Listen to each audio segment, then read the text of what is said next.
सीतापुर गांव में रहती थी एक चुड़ैल, लेकिन इस बात से गांव के लोग अनजान थे। जब तक पूरे गांव की एक एक औरत के गहने मेरे पास नहीं आ जाते, मैं इस गांव को छोड़कर नहीं जाऊंगी, चाहे इसके लिए मुझे लोगों को गायब भी क्यों ना करना पड़े। दूसरी तरफ गांव की औरतें बात कर रही थी।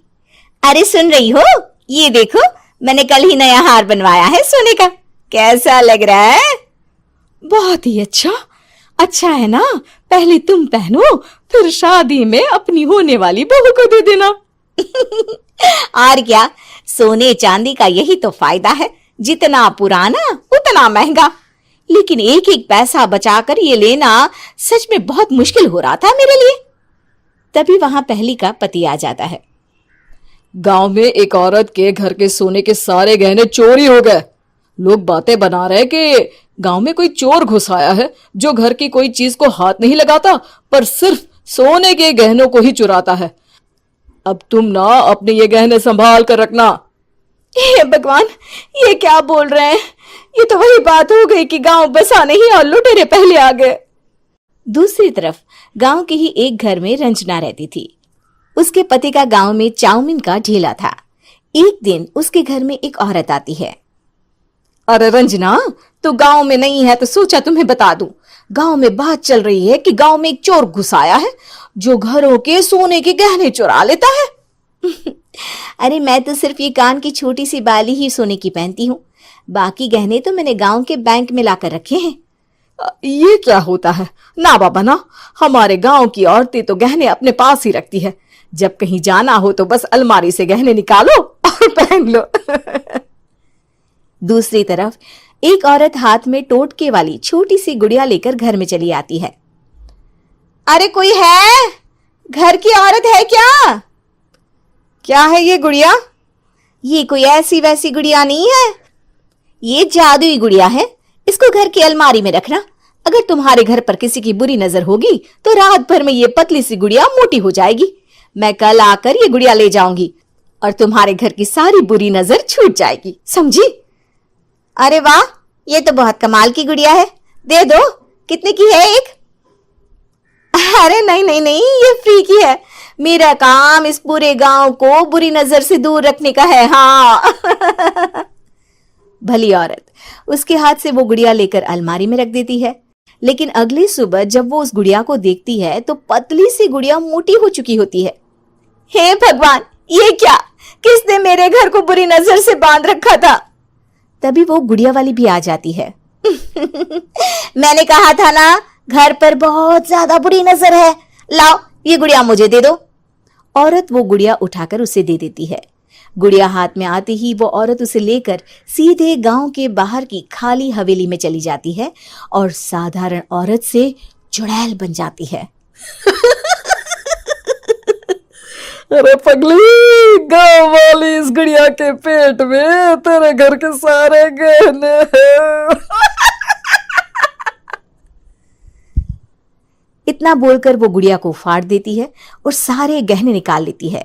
वहीं दूसरी तरफ, हे भगवान, मेरे घर के सारे गहने चोरी हो गए।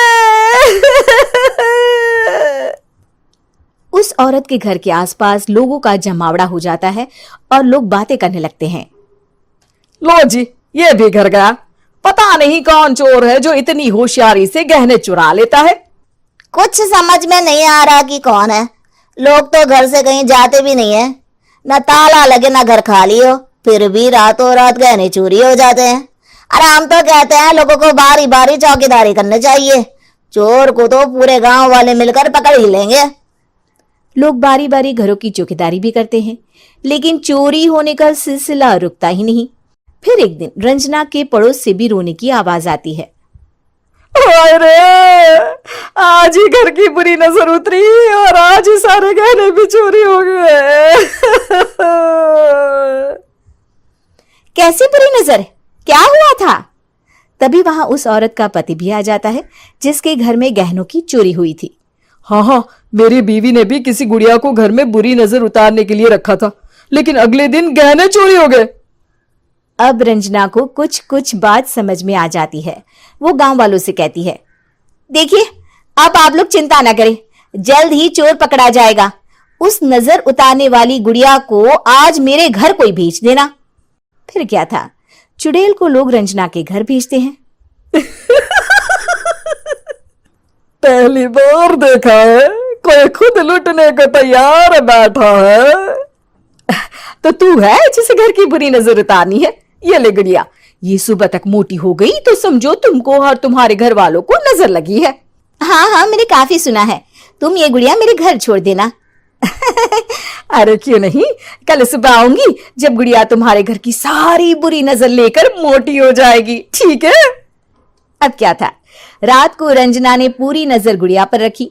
वो अपने पति और गांव के कुछ लोगों को घर की खिड़की से घर के अंदर नजर रखने को कह देती है, और फिर जो नजारा सब देखते हैं वो हैरान करने वाला होता है।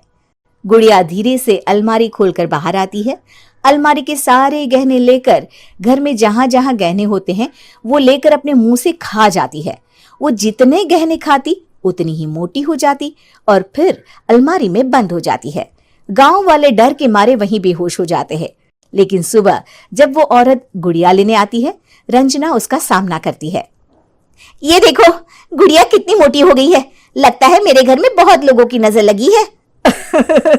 लाला ये गुड़िया मुझे दे दे, अरे बहुत कीमती गुड़िया है ये। तेरे घर की सारी बुरी नजर मैं गांव के बाहर वाली हवेली में फेंक आती हूँ। शाम को फिर लोगों के घर इसे लेकर जाना है ना, इसमें तो मेरी जान बसती है, जान। रंजना गुड़िया को चुड़ैल की तरफ बढ़ा देती है, लेकिन फिर वापस ले लेती है और गुड़िया के हाथ मोड़ देती है। जैसे ही गुड़िया के हाथ मोड़ती है, चुड़ैल का हाथ भी मुड़ जाता है।